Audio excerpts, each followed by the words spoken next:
We do bands, we do DJs, we do national acts, we do speed painters, caricature artists. We do the craziest things.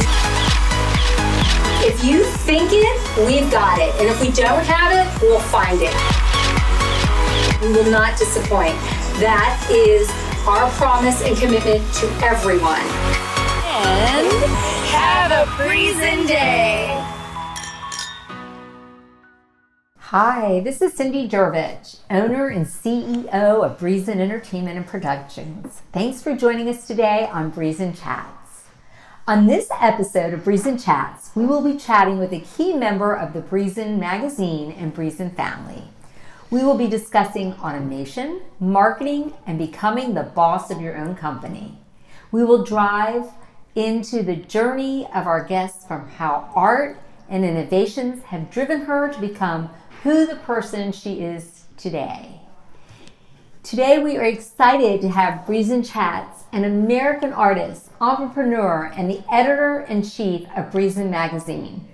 This creative boss is the co-founder and managing partner at iBoss Digital, a strategic digital media firm, and is also the COO and managing member of iBoss Ventures, a strategic technology holding company with a focus on developing innovative digital technologies. Involved with many organizations in the Tampa Bay community, our guest is the founder of Provoc Art, a unique platform connecting artists from all over the world to connect and promote their works of art, Viva live performances, artistic salons, and video interviews. Please help me give a warm Breezin' Chats and welcome my dear friend, Dana Blickensderfer. Hey, Dana! I am so excited to have you. I hope I didn't chop up your last name, but I do that best. Thank you. I do it best. Ask Jessie. But I'm super excited because we've been together for about 2.5 years now. I met you through my nephew Joel, and I was in a small crisis, and I called him for help, and he gave me your name and number, and you answered, and you ran right over. So been together ever since, and I can't tell you how much I appreciate it. And watching you and your company grow also excites me, and so proud of you. Thank you. Thank you. Yeah, and I wanted to, I don't know if I mentioned that my co-partner over here, Michael Jurvich. Partner in crime. Chopped liver over there. Chopped liver. Just on the introduction. Yeah, because I was just so excited. And so let's get to it. Yeah, so we got Dana here today, amazing woman, very involved in the Tampa community. So Dana, just kind of tell our listeners a little bit about who you are, where you've come from, and how you've ended up here in Tampa. Okay. Well, I'll shorten a shorter version. Oh no, we like the long version. The long version. Well, I was born in New York. So I was born on Long Island. Did not know that. I thought you were a Tampa native. No? You didn't know that? No, I did not. You're going to learn a lot today. Yeah. A lot. So born on Long Island, moved right before 9/11 happened in 2001. My father came here. He worked for the state attorney in New York. And I went to elementary school, was raised on Long Island, did the whole 9 yards over there. And then we moved the whole family because he got a job opportunity for an attorney in Florida. So we moved around that time. And then 9/11 happened. So what's crazy is he walks right under the one of the buildings that, the Trade Center. Yeah. So it was very close to home and, affected. Yeah. It could have been a lot worse, so God always has a plan. So we are in Florida. I went to middle school in Florida, college. I attended the University of South Florida. I got my public relations, mass communications degree. I completed it, so good for me. Yeah. After that, interesting enough, talking about entrepreneurships and the gift of having it, when you look back, in life, you're just living and you're growing, and sometimes you have to take a minute to look back and process things along the way, characteristic building. Mm-hmm. So I thought it was interesting when I was in middle school, I started my very first business. I would paint birdhouses and go around my neighborhood, and my dad would take me, and I had like a little red wagon, and he built a little workshop in the garage. So I would go to Michael's Arts and Crafts, and I would buy the birdhouses, and I'd paint them, and then I'd walk around the neighbors and be like, do you want to buy this? How old were you then? I was in middle school. Wow. So about 12, 13? Yeah.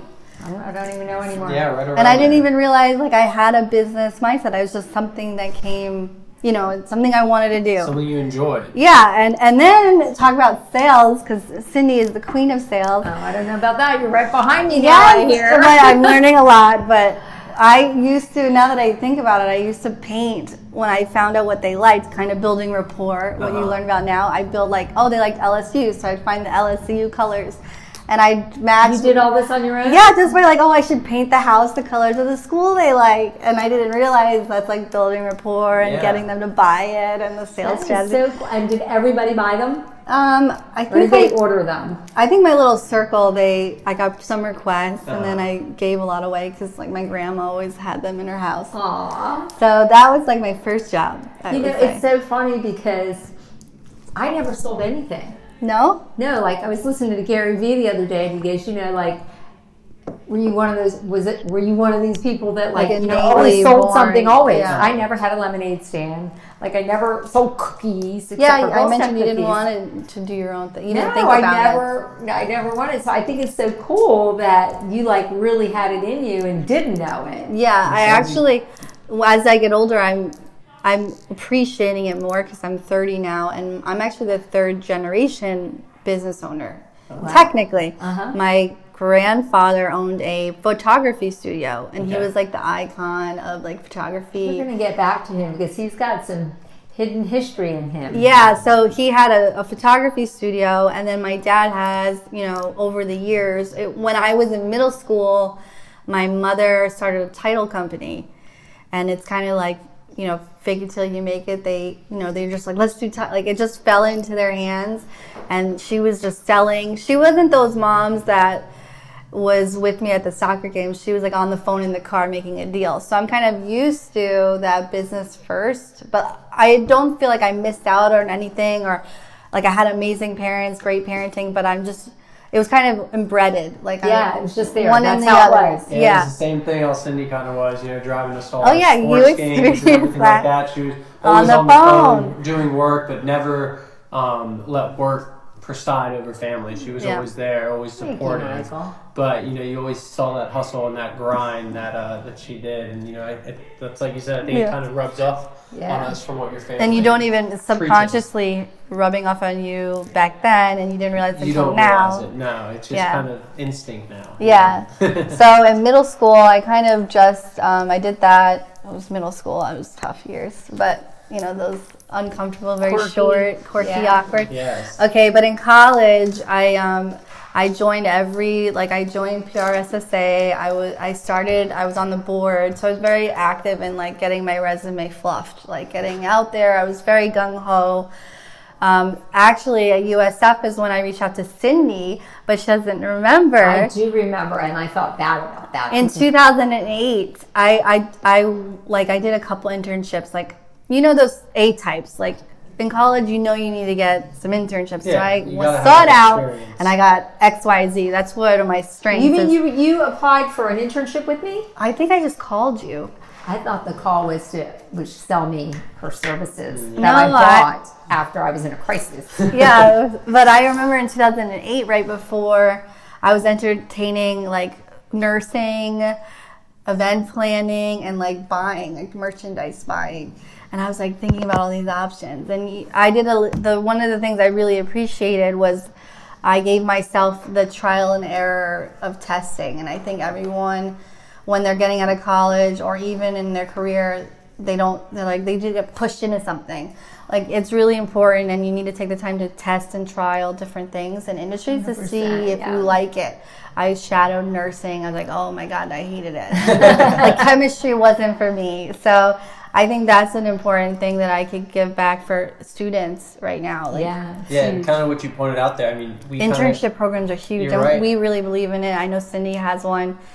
So yeah, we do, and we kind of preach this at work when you don't know what you don't know. You don't know if you want to be a nurse until you try it out. Yeah. So you have to And go it's through okay. those trial and error periods. And you're right, it is okay to not like something that you thought you were passionate Get or you out, thought you run really enjoyed. sooner than later. Yeah. So that's why I mentioned the internship thing, because I built a foundation for myself on internship programs, and it was so important to my career development that's what we give back at my office. We'll get there.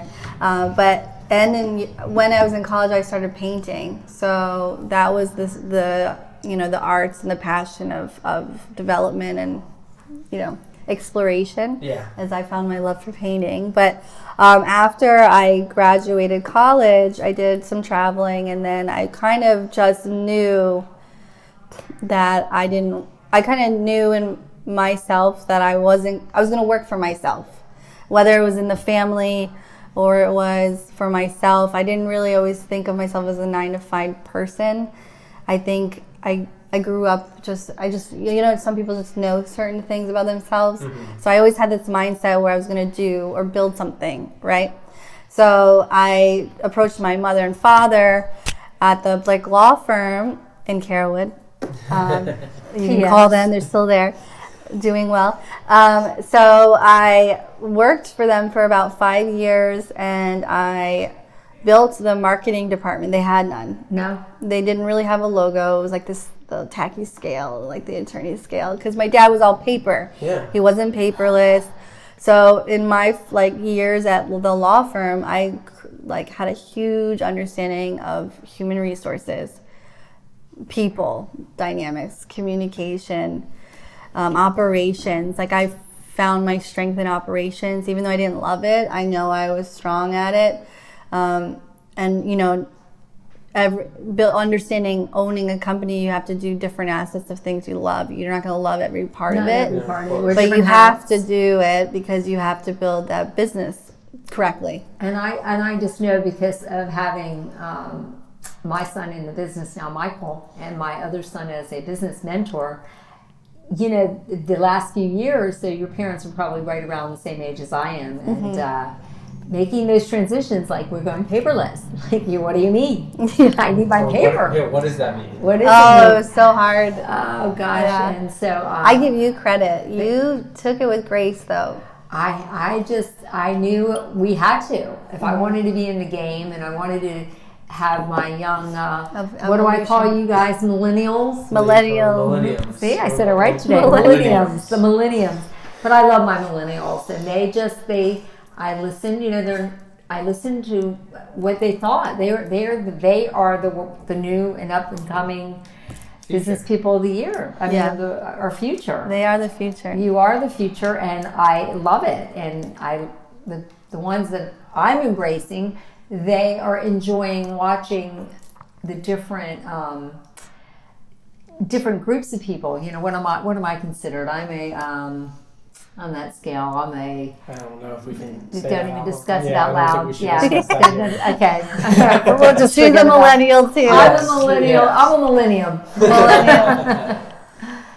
Yeah, so I understand completely, and I think Did your parents embrace you? Did they listen to you, or? It was a challenge. We worked together. We lived together. At the time, I stayed with my parents, and we'd bring work home. There was no work-life balance, and it's and it's just funny because I'm used to it. And people think, "Oh, do you have balance?" I go, "What's balance? What's balance? You love what you do. Your social norm of balance may not be my social norm of balance. I think that's okay as long as I'm happy. Yeah. And I have goals, and I'm pursuing something. I don't think anything is wrong with that. Your goals, not somebody else's goals. Correct. Yeah. So I learned how to communicate with them. I was really good at mediating. It's interesting when it took a lot to learn, people that would complain about your parents, but you were the human resources department, so they would come in and I have to learn not to get offended. I'd have to take out my emotion. So I learned a lot of great skill sets. They would come in and they'd cry, something about my Vivian did something or my Michael did something, and I'd have to log it and I'd have to mediate between that. And they're my parents, and I was able to do it, and I learned a lot. And we went into a system. I had the help. So basically there was nothing. My mom goes, okay, start marketing. So it was the foundational elements. So I was like, okay, am I practical about this? So I'm a very literal person. I took my PR book and I opened to the campaign section, and I created a campaign. I'm like, what campaigns can I build? And at the time I sought mentors. So mentorship is so important because I saw it was a fellow professional, like a fellow student who graduated, who got a job. She was the president of the PRSSA, so she was I looked up to her. So I asked for her advice, and then a PR girl in the industry I met through the organization, I asked for her advice. So I found 3 ladies that are doing it, are starting to do it, and I asked for their marketing input when I was developing. And I created a marketing plan, and then at the end of the day, my parents were like, "I don't care, just do it, execute." So it was an interesting learning curve because I learned a lot about business and business development, but not having the pressure at the time of the entrepreneur of making money. Mm-hmm. Yep. So I sat there. And I had the book smarts, but I didn't have the street smarts, where my dad didn't care because he just needed the money to come in. Mm-hmm. So you have to understand both dynamics. I understood one side, and I was really good at that. That's where I think I was able, and I think it was a blessing. I was able to cultivate all of that knowledge about building departments, building SOPs, because I got a check, right? Let's say, but now I'm the one raising the money, cutting the checks, doing the SOPs, and it's all that pressure. Mm-hmm. So there's a little, I had half pressure. Yeah. I felt their pressure because it affects me. And you didn't want to disappoint, and they were counting on you. Yeah, they were counting on me. They would, they went home with me. So it was all those things. And there's one thing to create the SOPs and all that, but to actually have to implement it and execute it, it's very difficult, especially when you don't know what you're doing. You're asking for advice and everything. Yeah, and then fast forward, what I didn't realize is a gut feeling of analytics. Uh-huh. You know how we integrate analytics into your gut? I would write on a Word document, we would do a newspaper ad in the Tampa Bay Business Journal. I didn't have a call tracking number then, but I would mark the calls, and I'd have a Word. I didn't realize that I was already doing what I'm doing now at iBoss. Old school methods, like keeping an Excel sheet and just and then a year or two later, I met my business partner who was a very influencing in the internet marketing side, the call tracking, the analytics, really heavy on the data, all on the back side. Right? Yeah, so people don't really realize and they don't see that. Yeah, so I was doing it on the front end, and a business owner does that, I think. So they already do it and they don't realize, so they should give themselves more credit. Yeah. And then when someone says, "Hey, what is that?" So I just know it's coming from there. Yeah, I have a good 80% is coming from that marketing effort. Yeah. So I developed that, and a lot of SEO, website building, design. I did copy. Was that all out of your book, your PR book from? No, it was just the fragments of the beginning, and then a year. I only use it for the first year, and then I'm like, this is real life. I get it, but then I built a graph, and I was like, okay, what am I doing offline? What am I doing online? Where's the ecosystem? And I didn't realize I was doing a lot of the things that we teach our clients now that is necessary. And then I met my business partner, who is today Hugo, and he taught me a lot of the SEO strategies, the website design, and the design, because I designed my own flyers. They were terrible. I'm not a designer, but I'm a great copywriter, and so we have a good fit between the two sides that I learned at the law firm. What was this from when you left the law firm and started your own company? Yeah. With iBoss, what was the gap in between? So there became a point where it was law or die. So I'd like to call that the pivotal point of my career. where I did a lot of praying because, you know, I believe in God and signs and Jesus, and like I'm a very spiritual person, so I was praying really hard for like direction because my father is a lawyer. I could be a lawyer, take the business, etc.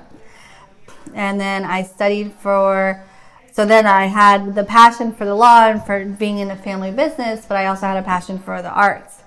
And at the same time I was developing the law firm, on the weekends and nights, I would build up my art business. Yeah. And I had an art store online. I would be in local art shows on the weekends. And at the time, you have young energy, like 20. I was never sleeping. I was art, What's lawyer, next? What's law next? by day, art stuff at night until like 1, go to sleep. And because I was so passionate about art, I could do it. Yeah. And then I did art shows on the weekends. I'd make some sales. And I was starting to realize I could do this on the art side. And I was applying for things, putting myself out there. So there was the weekend I was supposed to take my LSAT, or I got invited to show during Miami Art Week. And Art Basel? yeah, Oh. Art Basel Week. And I was gonna show in my first fair showing.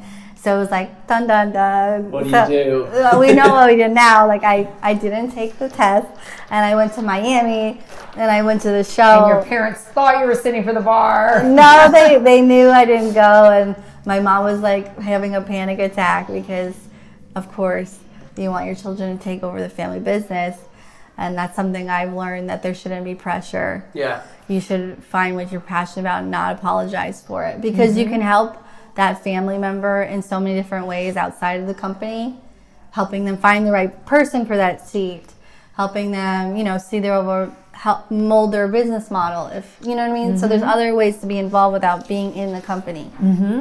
So As an advisor. yeah, you exactly, or you'll be unhappy. So I pursued the law thing, the art thing, and then from there, I worked at the law firm for a while, but then I decided to leave and move to New York because I had an opportunity to go to art school. Oh. And I applied and I got a scholarship at the New York Studio School of Drawing, Painting, and Sculpture. It's right off of 8th Avenue. And I got to go, and I was only supposed to go for 2 weeks. But I packed my whole house, like my whole room, and I took my car. I didn't fly. Like, my dad knew. He's like, "Are you?" 18-hour She's drive never up to coming New York. home. Yeah, he's like, "I have a feeling you're leaving." I was like, "I just gotta go." That's all I kept saying. Like, I knew I had to go. Gotta get back home. I gotta get out of Tampa. So I was just over Tampa, right? So I had to do something dramatic. An artist has to do something crazy. So I got up and I drove. It was a blessing. I had a place to stay. My mother had a good contact of a paralegal friend who had a spare room. So it's funny because it was still in the law field. Yeah. And I ended up going for 2 weeks, having the most incredible experience of my life. Like that pit stomach. I pray everyone finds their passion, because that happy place, like when you're so satisfied with like what you accomplish or what you do, that it can coast you for days and days. That joy. The high. Yeah. Yeah, and I found that through painting. And I was really good at it. Like the dean, everyone was like impressed with the progress, because I started from, like, I have no shame. I didn't have art history background. I was like, who's this? Like, who's Vasquez? Like, I didn't, and the kids would laugh because the people are in their masters. So you're mixing a certificate program with master's students, and this girl's like raising her hand saying she doesn't know anything. And I'm like, I had no shame. I didn't care, because I was so hungry to learn. Yeah. And I was just so excited to be there. And I remember, like we would get so, it was just such a great figure drawing, from art history to going to visit the museum. And it was just an incredible experience. I didn't want to leave. So I sat with the school. I had another meeting, and I got another scholarship for a semester. Oh. And then one semester turned into like 2 years. All on scholarship? Scholarship, and I had to pay. Right. So that's where the art of the hustle comes in. Oh, yeah. Because I was like, oh no. Because then the law firm, I can't work for them full time, so that stopped. Paycheck The paycheck stops. Yeah. It dries up. and the savings. So, you know, I was like, New how do I... York is not cheap. So I did my first crowdfunding campaign. No way. Yeah, I crowdfunded on like Indiegogo. I had so many people that were friends and like people I didn't expect would donate and contribute. And I remember it was new. Like crowdfunding is so common now, but at the time, like I got phone calls, I'm not going to say who, they were like so embarrassed that I was crowdfunding. Like I looked like a poor student, desperate, right? Yeah. Right. But I did a video. I had a story like that I'm out here and like I got like about like great like 10 to 15 like passionate followers that I still talk to this day, and they know I took my art career seriously, so that's why they invest in you. So I guess they were my first investors. Yeah. Oh, wow. Yeah, And they each have a piece of your art on the wall, I'm assuming. Yeah, they do, or the story, you know. So that unfolded, and then from there I kept working, but I was in the studio. You're painting for like 8 hours straight. It doesn't just appear. No, and you're painting for 8 hours, and it was such a great growing and learning experience. I get so excited thinking about it. You can tell you're really passionate about Yeah. just seeing your facial expressions. Yeah. And it was I wish you all could see it. She's just beaming. And I'll never forget like that moment in life. Like it led to that point where it changed your life forever. So I'm such a huge fan of the New York Studio School. I'll always be like, I'm on the Florida chapter. I'm the lead. I'm helping run some art shows here. So we're doing some things this year because I'm so, you know. What's your style? Tell, you know, I know there's so many different styles, and you and I have spoken about that, some things that you just don't like to do and some things that you love to do. Yeah, I think it's important for an artist to try every practice, like, you know, figurative, you have to learn all the parts. And then once you've mastered each one, then if you decide not to put it in your work, that becomes like, there's a reason for it because you've made a new statement.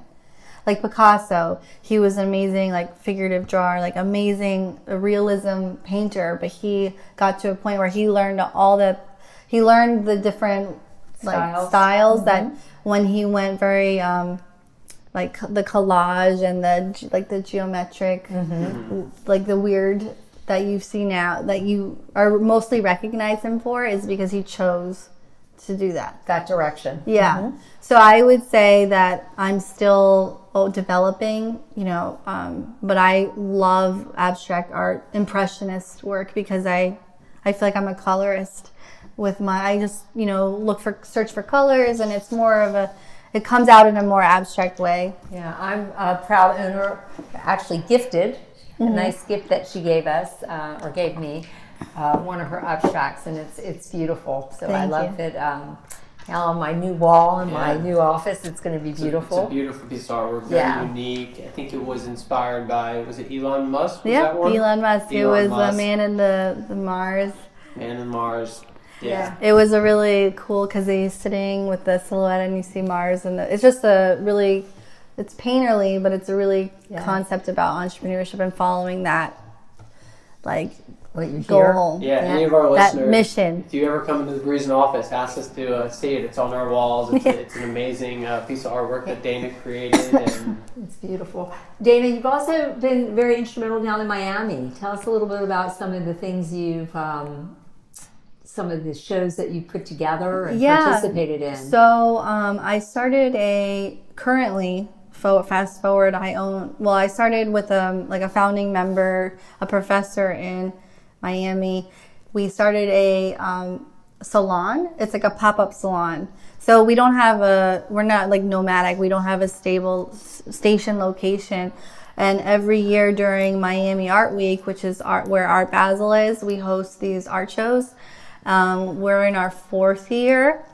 So I can't believe it's been that long already. I got to go to one. She did. It was fun, right? Uber. We took an Uber. And the masks. And the mask is awesome. She loved it. She did love it. Yeah, so we have these art salons, which is more of just encouraging interactive. It's like creating an interactive space and experience. It's theatrical, and it's, you know, but it's more about the experience and not about the artwork. The artwork is kind of not an afterthought, but it's, you know, on the walls, and we do acknowledge the artist, but it's mostly about creating that experience, especially with new people that don't interact their life with art often, it creates this like great experience, hopefully. Yeah. That a moment they won't forget. It's awesome. Yeah, I've heard about that week, or was it more than a week, right?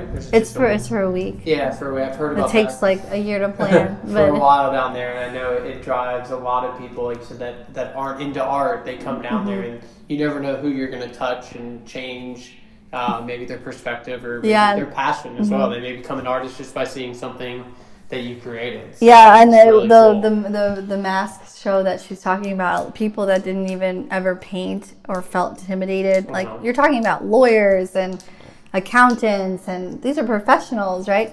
They become so childlike because we had a section in the back where you were making these painting on these masks, and then you put the masks on the rest of the evening, and it's kind of like a disguise and a play on the experience. But they were like, oh my God, they were laughing and having fun because they've never painted before. So it's great. That's what I like, that drives me with those experiences, just something new and fresh.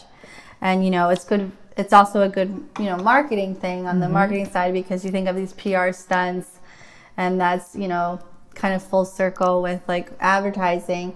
When I was in New York, painting at night, I would start freelancing. So that full circles back to starting my own advertising agency or digital media firm. So we're talking about 5 years ago, 6 years ago. So you're painting on the street. So we're painting at school, Phil. Okay. And I'm working on my computer during break. I'm dressed up when I paint, and people think I stuck out like a sore thumb because everyone's like grungy artists, New York artists, like smoking cigarettes. Yeah. And I'm in the corner on my laptop working because I had stuff to do for Blake Law Firm, because I still work for them. And then I would start making business with my business partner now, and I would get like people that knew I did stuff for Blake Law Firm. They knew I was like a free agent, I guess.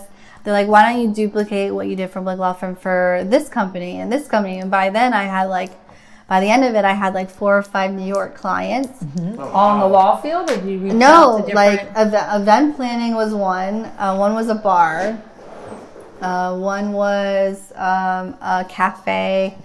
And then there were some miscellaneous ones at the moment I can't think of, but they all needed some type of marketing service, and I had experience and I understood how to help them in that niche, but it was like more of a freelancer role. Yeah. But that's where I formed the hybrid partnership at the time with Hugo. Yeah, well, because, I know you're kind of jumping around. Why don't you kind of tell everyone about your company and everything? So iBoss forms because we started working remotely together, and then he ended up having an opportunity where he's like, hey, why don't we form a business partnership, but it would require you moving to Tampa. I was like, oh no, I'm not gonna go to Tampa. Lord, no. So I was like praying. I was like, Lord, like, okay, my ego, like if it's a sign, because I'm so stubborn sometimes, which is a strength and a weakness, I'll admit it. So I was like, I'm not going back, and my mom's like, see, you gotta come back, like, So I was great opportunity. So I was like searching for answers, and there was like three moments when I was like figuring out if I should come back, that it gave me that yes to come back. One of them was my dean. I had an intimate conversation with him, and then one was like a student that was like, I can help you mentor with you. It was like all this amazing help that made it a way to come back to St. Pete. And then I had the third.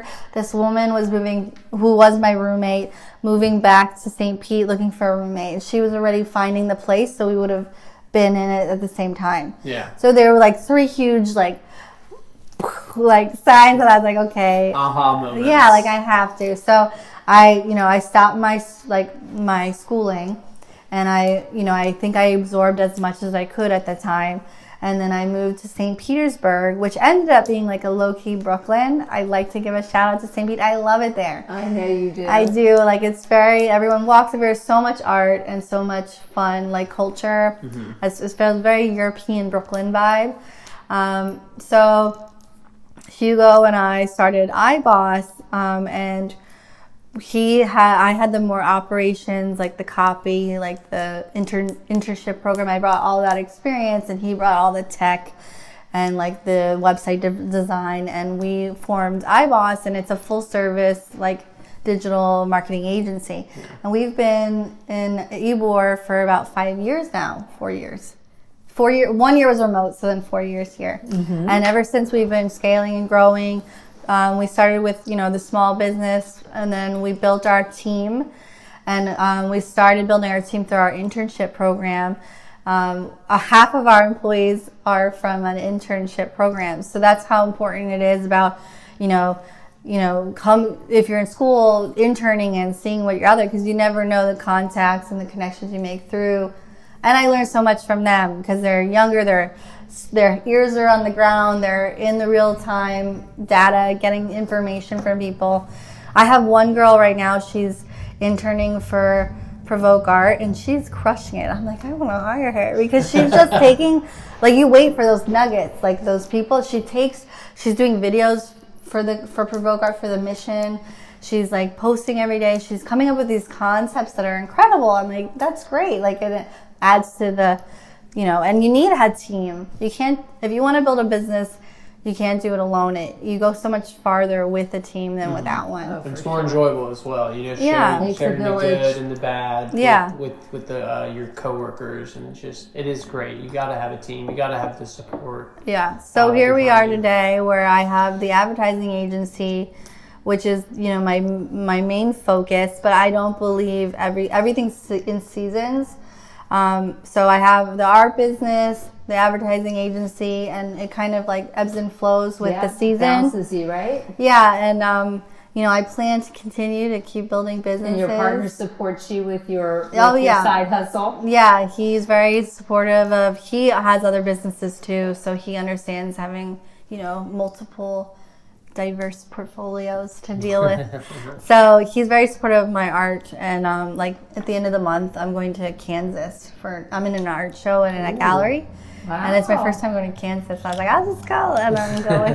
Are you driving up there? No, I'm gonna fly, because I'm gullible. If you drive, you may never come back. Yeah, that's what I meant. She may get that when Hugo sees your whole computer and your laptop, and where are you going? Oh, I'll be back. I actually like to build companies, put people underneath, and let it grow.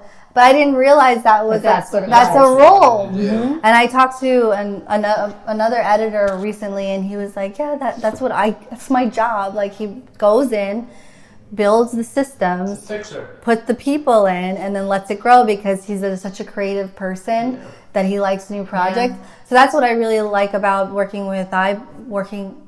having iBoss, because we work with so many diverse clients. So at any day, our agency can put our hats on different projects. Mm-hmm. So and you can help them grow. I'm excited because Dana has started working with us on the Breezen side. We've been booking her as an artist. Oh, yeah. We've been calling on these crazy things and go, hey. She booked her first gig for a wedding. I know, I'm excited. Yeah. Signed a contract. Which one was that for? Yeah, I have an agent. Yeah. You can call them. Gig agent. Breezen.com. You did something for Zoo Brew at the zoo. I think being one of the things that's important being an entrepreneur is being fearless. Even if you're not sure, you'll research and figure it out, and that's what I'm doing. Yeah, it's been fun because we do live paintings, and we know that she likes more of the abstract things, so she does body painting, beautiful body painting, a lot of body painting. And I do love when Dana, she actually with one of our charities last year, Stay in Step, you were generous and you donated your services and it sold and made them some really nice donation.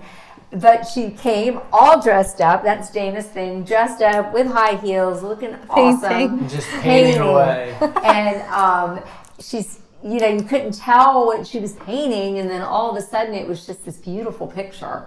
Beautiful. So she donated that last year, and they were so appreciative of it, which is actually the Breezen magazine was all Dana's idea. She had really talked me into it. Yes, we're on our third year. Third year. And tell some of the listeners kind of the whole process of creating a magazine and kind of what the editor-in-chief does, and maybe the process that you go through for picking people or articles, kind of.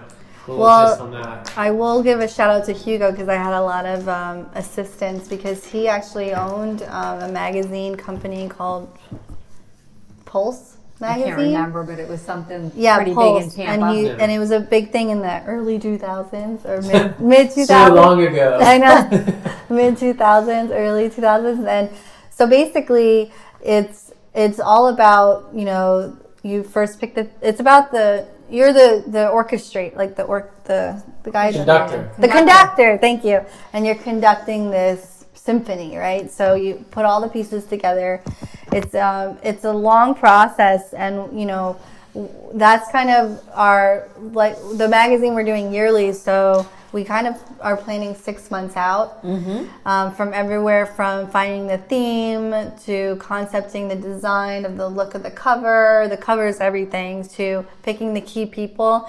And what's beautiful right now and a big deal is influencer marketing. So having a magazine that we can highlight some really great influencers in the space, you know, only, you know, behooves us to continue to create content. Yeah. So, and it's how, you know, it's good content for readers. We want to make sure it's not just advertisements. It's more of like deep, like meated content about what's going on in the area, both locally and a national level. So it's really understanding and creating like a nice, you know, piece of artwork. Yeah, for sure. And then we turned it into Party for a Purpose. So we also tied it into nominating and doing a charity. Yeah, Cindy's big thing, and the whole purpose of it was to revolve it around a charity, because that's what she wants to give her any free time that she has. So that was a great relationship that we had with the magazine. And this year, you know, can we tell people what the theme is? Should we leak it? Did we leak it? Yeah, sure. We're really excited about it because Tampa is, I'll let you tell since we put it together. So it's Breeze Magazine. And third edition? Volume 3. Volume 3, and it's... I believe we came up with the new Tampa. The new with Tampa all the Bay. innovations and all the new stuff being built in Tampa with Riverwalk and Channelside and Sparkman Wharf and Midtown. Just so many new things. And the Marina District. So many new things coming to Tampa. We really want to shine light on Tampa and show people how far it's come and how far it still has to come in what we're creating here. We're looking for contributor writers, which we will be sending some invites out to see if anyone would like to join. If anyone listening would like to be a part of the magazine this year, you know, just give us a call at Breeze In. We would love for you to be a part of it. It's going to be great. I mean, it's we have some surprises up our sleeves. It's a few surprises. So every year we want to get bigger and better. And then the thing that we're also doing with that is that we're giving back to the past charities. So we're kind of keep going. That was our first one was Monica Wilson with the Carwood Village food pantry. Cindy, pretty soon you'll have to have an employee just to manage all your charities. That's it. No, it's awesome. So we do a turkey. The turkey drive. We have the Stay in Step. Then we have and then this third one. The third one. And the main thing for the magazine is to shine light on these charities that we choose. So I mean, the magazine's great and all for what it is, but it really is just to give back to these charities and kind of let people know more about them. We kind of look for charities that are 1 to 5 years in existence, located in Tampa, have all the right credentials. So, you know, it's great. It's just a little something that we can do. Last year we had a great theme. It was the hustle of the entrepreneur. That was fun. 40 under 40, and Dana got my dream guy, Gary V. Oh, and I sent that. He'll be around. Is the master or the mastermind of getting our cover. I have to be careful what I wish for. Gary was on the cover.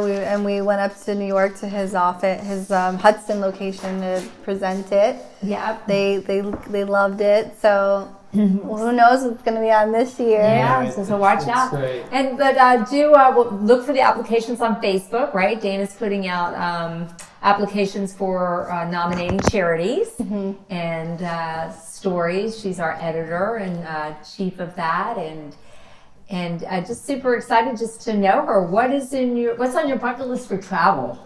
My bucket list for travel.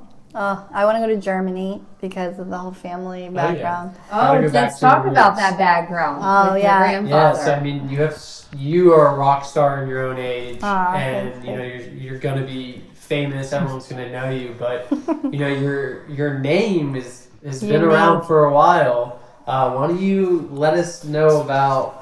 I was looking this up. I don't know if it has any relation with you, but the Blickensderfer typewriter. Yeah. Is there a typewriter in your family? There is. So we have my great-great-great-grandfather. Great-greats. Or great-great. Or Don't quote me on great-great, it. don't My quote father's it. going to be so mad because he always tells me, and my art memory is just like, you know.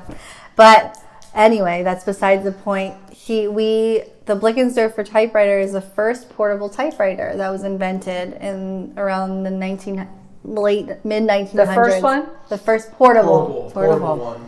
And then it was Had its own little case. it came in a little wooden case, and it was the first used for women's secretaries. No way. So how crazy is that? And I'm a woman, and I just feel so connected to Powered it. by it. Yeah, You powered have by one? the Do you have evolution. one? You did a painting We have with like it. 5. Do you really? Yeah, we collect them because Were there 5 different there's ones? If that there's did my 10 there's research right? 10 models. Okay.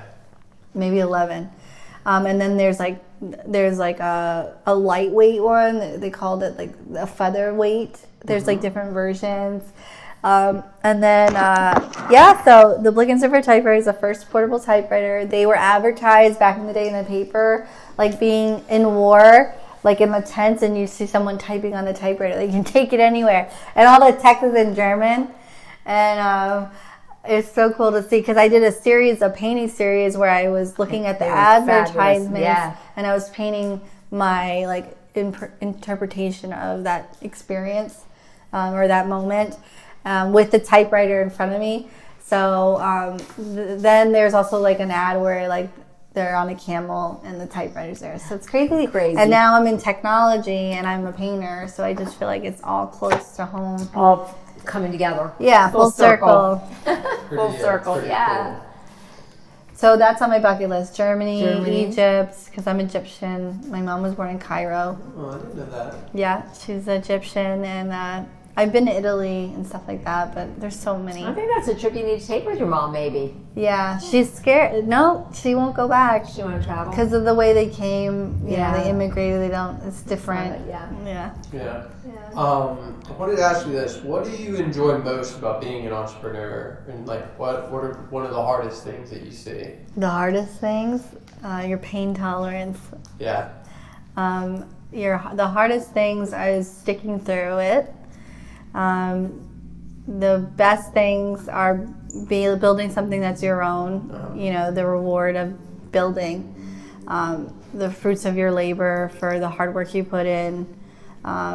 You know, your flexibility. It's the basic things that could be a blessing, but I think the hardest things are awesome to talk about too.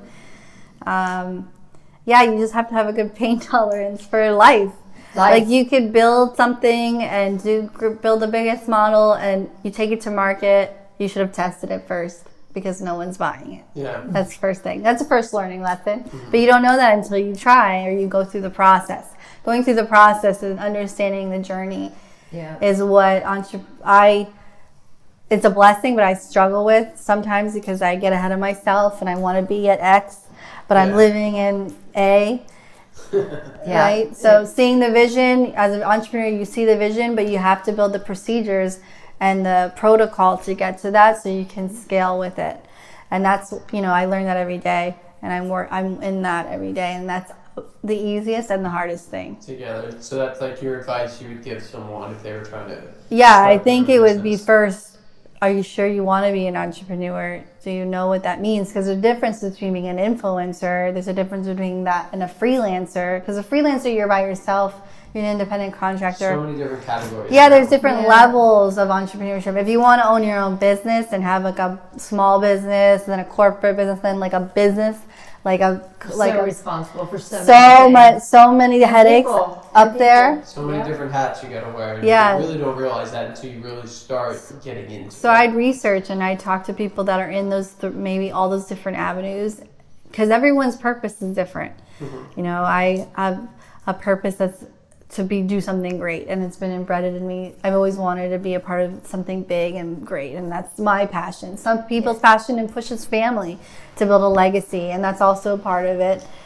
But you get to see doing that, you get so involved with all your clients, and you become personally involved with them, and you feel their pain, and you want to see them do good, and it's a reflection of what you do here at iBoss. I've experienced it now. I think we've been together, like I said earlier, almost 2.5, 3 years, and I came at a time where I fired everybody, and I felt like a startup. And they walked me through the process, and I'm like, what procedures? Why do we need procedures? I don't understand. Yeah. And it is so true. Yeah. And mine is to grow it and scale, and we are. And talk about visioning, not meaning to cut you off, but I told myself, like, I saw the Breezin sign in 2008, and I was like, I'm gonna work with her, and then. Yeah, and then Fast it forward. happened. Fast Yeah. 12 forward. years later now. Yeah. Yeah, You don't know in what way or facet. Yeah, you don't know and how your paths cross, and it's been a blessing for us as well. It's been a Truly, great journey. a Yes. great journey. So I think just a few, like, to close with a few learning lessons Yeah. that I think are important is, research and learn. Like, I haven't read it. I've never read so many more books now than in college. Like, you need to always be reading, re-educating yourself, learning, listening to podcasts, finding solid mentors. If you're a female, I think it's important to find at least one female mentor, because there are different dynamics that, we may encounter that's the divide between men and women, maybe emotionally, or, sometimes women relate to women or men relate to men. So finding appropriate mentors. Embracing your emotions. I get laughed at for crying often. So I would say it's okay to have emotions. Just don't use those. Don't make those decisions when you're emotional. Like, feelings are fleeting, and the emotions are roller coasters, and you just have to let them pass, because you may not feel like that in a week from now. So don't make that solid, concrete decision until all the feelings have come and go. Not getting too attached, even though you get attached to things, and being flexible in the market, and evolve when it's appropriate to evolve. Yeah. I think people get stuck in certain, I had to sell this because that's all I know, instead of seeing what's changing and listening. Change with the times. And Cindy's a master at flexing, so I give her props. And then just a few more things. Forming the right habits in the morning is a big thing. So in the morning, I do a set thing of, like, I pray, I have quiet time, like, I do some stretching. Like, there's a certain 7 or so things I do. I have a checklist, because I'm so type A, of the things I go through in order to get my mind right. Like, I listen to something motivational, whether it's 5 minutes or 10 minutes, and that sets me on the path before all the employees walk in at 9 o'clock, and they're, ready to, with all of the people and their dynamics and their personalities. And if you're not up and if you're not ready, you bring everybody down with you. Yeah, and another important thing is, having that knowing to turn it on. And I learned that I'm still learning that you have to show shining, you have to smile, you have to show that everything's together, even if it's falling apart, because you're the leader. Yeah. And leading by example. Your employees look up to you. They see something's wrong with you. If you're bad, then they're gonna be mad. If you're happy, they're more entitled to be happy. So they work harder. They so gotta create a fun atmosphere. Yeah. Spend a lot of time here. Culture. Spend a lot of time, right? Any final words there? To network and get out there. You never know where your paths cross. We met because of networking. Yeah. And just not saying no. Sometimes it's important to just do it afraid and put yourself in uncomfortable situations. Like when you came to us, you felt uncomfortable because of this certain dynamics and you needed help. And then when I came to her, it's because, I knew we were supposed to work together in some facet. Yeah. So I think, just things happen and evolve. Trust the process. Trust the process. What was something that was interesting when I called them. They didn't just accept me as a client. Like they really felt strong that we needed to have good rapport, make sure synergy before they would. I mean, I think we talked for 8 hours before either one of us said yes. Yeah, we called it a discovery session. Okay. Yeah, it's just if it's not a good fit, it's not. It's like a marriage. Yeah. You really, you have to make sure that you're what it's not. We're not about short-term gains.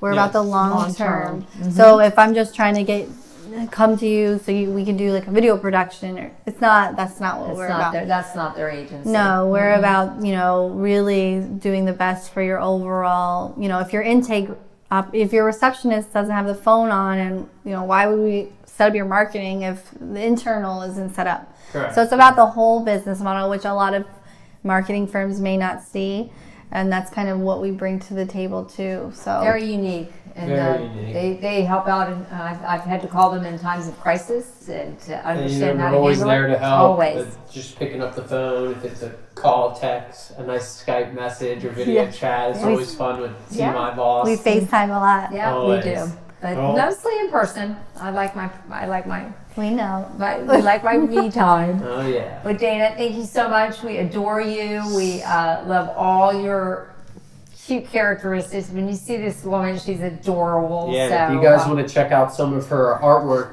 check her out on Instagram and Facebook at Provoke Art. Provoke Art, and you guys will be really impressed at what she's done. And everyone sees art differently. So Yeah, support local art. Support local art. Follow her, please, along with give them your advertising website.